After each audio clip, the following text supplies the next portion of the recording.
दोस्तों सोचिए, अगर कोई बम ऐसा हो जो सूरज जैसी तपिश पैदा करे, लेकिन उसमें परमाणु हथियारों जैसी रेडिएशन न हो, न कोई रेडियो एक्टिव धुआं, न पीढ़ियों तक असर करने वाली तबाही, बस एक ऐसी आग की गेंद जो सब कुछ पिघला दे।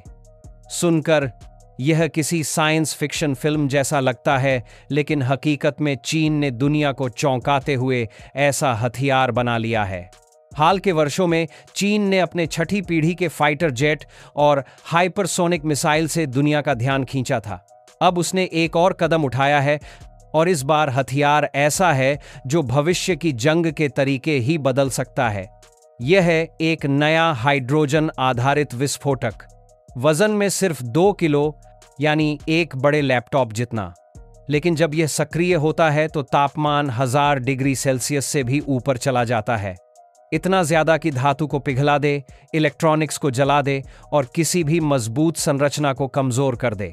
लेकिन रुकिए, सबसे बड़ी बात यह है कि इसमें किसी तरह का परमाणु पदार्थ इस्तेमाल ही नहीं होता।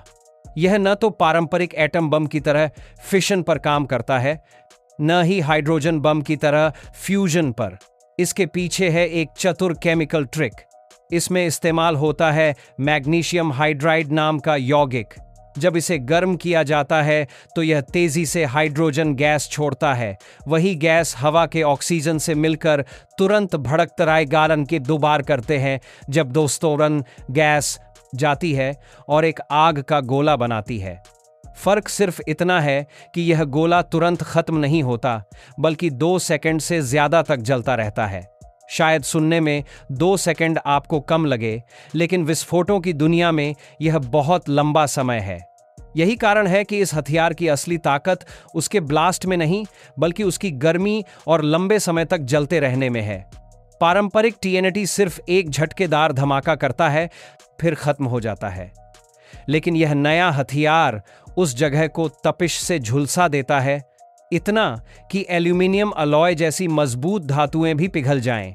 सोचिए, अगर किसी एयरबेस की रनवे या किसी युद्धपोत की इलेक्ट्रॉनिक सिस्टम पर यह गिरा दिया जाए, तो दुश्मन न तो वहां से भाग पाएगा, न अपने सिस्टम को जल्दी ठीक कर पाएगा। यहीं पर आता है असली सवाल। अगर यह बम इतना ताकतवर है और इसमें रेडियो एक्टिव फॉलआउट नहीं है, तो क्या यह भविष्य की जंगों में परमाणु हथियारों की जगह ले सकता है? चीन का संदेश साफ है, हमें बड़े पैमाने पर तबाही फैलाने के लिए परमाणु बमों की जरूरत नहीं। हम बिना रेडिएशन फैलाए भी दुश्मन को झुका सकते हैं। लेकिन दोस्तों, कहानी यहीं खत्म नहीं होती। असली क्रांति है वह पदार्थ जिससे यह बम बना है, यानी मैग्नीशियम हाइड्राइड। इसे लंबे समय तक असुरक्षित माना जाता था क्योंकि यह बहुत जल्दी प्रतिक्रिया करता है। लेकिन चीन के वैज्ञानिकों ने 1 पॉट सिंथेसिस नाम की तकनीक से इसे सुरक्षित और सस्ता बना दिया। अब चीन शांक्सी प्रांत में एक प्लांट चला रहा है जो हर साल 150 टन मैग्नीशियम हाइड्राइड बना सकता है। इसका मतलब है कि अब यह सिर्फ एक प्रोटोटाइप बम तक सीमित नहीं रहेगा, बल्कि बड़े पैमाने पर उत्पादन के लिए भी रास्ता खुल गया है। और यह सिर्फ विस्फोटकों तक सीमित नहीं है। यही मैग्नीशियम हाइड्राइड चीन के ड्रोन और पनडुब्बियों को भी नई ताकत दे सकता है, क्योंकि यह लंबे समय तक हाइड्रोजन छोड़ सकता है, जो ऊर्जा का शानदार स्रोत है। अगर ड्रोन बिना रिफ्यूलिंग किए ज्यादा देर तक उड़ सके या पनडुब्बियां हफ्तों तक पानी के नीचे रह सकें, तो सोचिए चीन की सैन्य क्षमता कितनी बढ़ जाएगी। अब इसे जोड़कर देखिए चीन की बाकी रणनीति के साथ। उनकी नौसेना नए जहाजों में इलेक्ट्रिक प्रोपल्शन लगा रही है, जो न सिर्फ शांत हैं, बल्कि दुश्मन की नजरों से छिपना भी आसान बनाते हैं।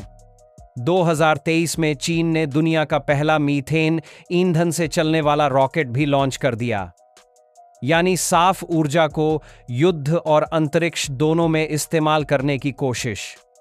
यह पैटर्न साफ दिखाता है कि चीन आने वाले समय की जंगों को सिर्फ ताकत से नहीं, बल्कि तकनीक और स्मार्ट इनोवेशन से जीतना चाहता है।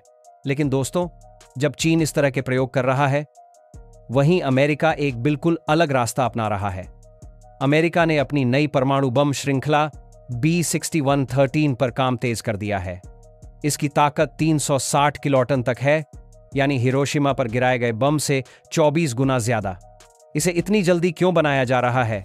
ताकि रूस और चीन दोनों को एक साफ संदेश दिया जा सके कि अमेरिका पीछे नहीं हटेगा। इसके साथ ही America hypersonic missile Dark Eagle पर भी काम कर रहा है, जो ध्वनि की गति से 5 गुना तेज है और उड़ते वक्त दिशा भी बदल सकती है। यह लगभग रोक पाना असंभव है। हालांकि इसकी तैनाती लगातार देरी से हो रही है, लेकिन अरबों डॉलर इसके उत्पादन के लिए तय किए जा चुके हैं। पाइगरीपा तो तस्वीर क्या बनती है?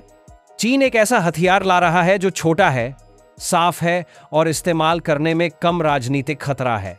अमेरिका वहीं परमाणु हथियारों को आधुनिक बनाकर ताकत दिखाना चाहता है। रूस के पास पहले से ही 2000 से ज्यादा टैक्टिकल न्यूक्लियर बम हैं, यानी दुनिया धीरे धीरे एक नई त्रिकोणीय जंग की ओर बढ़ रही है, जहां चीन, अमेरिका और रूस अपनी अपनी तरह से हथियारों की होड़ में हैं। दोस्तों सोचिए, अगर कोई ऐसा बम हो जो सूरज जैसी तपिश पैदा करे, लेकिन उसमें परमाणु हथियारों जैसी रेडिएशन न हो, न कोई रेडियो एक्टिव धुआं, न पीढ़ियों तक असर करने वाली तबाही, बस एक आग का गोला जो हर चीज को पिघला दे। सुनने में यह साइंस फिक्शन जैसा लगता है, लेकिन चीन ने हकीकत में ऐसा हथियार बना लिया है। हाल ही में चीन ने हाइड्रोजन आधारित एक नया विस्फोटक बनाया है। इसका वजन सिर्फ 2 किलो है, यानी एक लैपटॉप जितना, लेकिन इसके सक्रिय होते ही तापमान 1000 डिग्री सेल्सियस से ऊपर चला जाता है। इतनी गर्मी की धातु पिघल जाए, इलेक्ट्रॉनिक सिस्टम जल जाए और मजबूत संरचना भी कमजोर पड़ जाए। इसमें न फिशन है न फ्यूजन, बल्कि इसमें इस्तेमाल हुआ है मैग्नीशियम हाइड्राइड, जो गर्म होते ही हाइड्रोजन गैस छोड़ता है। यह गैस हवा के ऑक्सीजन से मिलकर आग का गोला बना देती है, जो 2 सेकंड से ज्यादा तक जलता रहता है। विस्फोटों की दुनिया में यह समय बेहद लंबा है। यही वजह है कि इसकी ताकत सिर्फ धमाके में नहीं, बल्कि लंबे समय तक रहने वाली तपिश में है। चीन ने इसे वन पॉट सिंथेसिस तकनीक से सुरक्षित और सस्ता बना दिया है। शांगसी प्रांत में हर साल 150 टन उत्पादन करने वाला प्लांट भी लगाया गया है। यानी यह सिर्फ लैब तक सीमित नहीं, बल्कि बड़े पैमाने पर तैनाती के लिए तैयार है। यही पदार्थ ड्रोन और पनडुब्बियों में भी ऊर्जा का स्रोत बन सकता है। ड्रोन ज्यादा देर तक उड़ सकेंगे और पनडुब्बियां हफ्तों तक पानी में रह सकेंगी। साफ है कि चीन तकनीक और इनोवेशन से भविष्य की जंग जीतने की तैयारी कर रहा है। उधर अमेरिका B-61-13 जैसे परमाणु बम और हाइपरसोनिक मिसाइल पर काम कर रहा है, जबकि रूस पहले ही हजारों टैक्टिकल न्यूक्लियर हथियार रखता है। यानी हथियारों की होड़ और तेज हो रही है। तो दोस्तों, आपको क्या लगता है? क्या यह क्लीन बम इंसानियत को बचाएगा या हमें और खतरे में डाल देगा? अपनी राय हमें कमेंट्स में बताइए। अगर वीडियो पसंद आया तो इसे लाइक और शेयर करें और चैनल को सब्सक्राइब करना न भूलें। अगली बार हम आपको दिखाएंगे कि कैसे नई मिलिट्री टेक्नोलॉजी आने वाले वक्त में युद्ध का चेहरा बदल सकती है।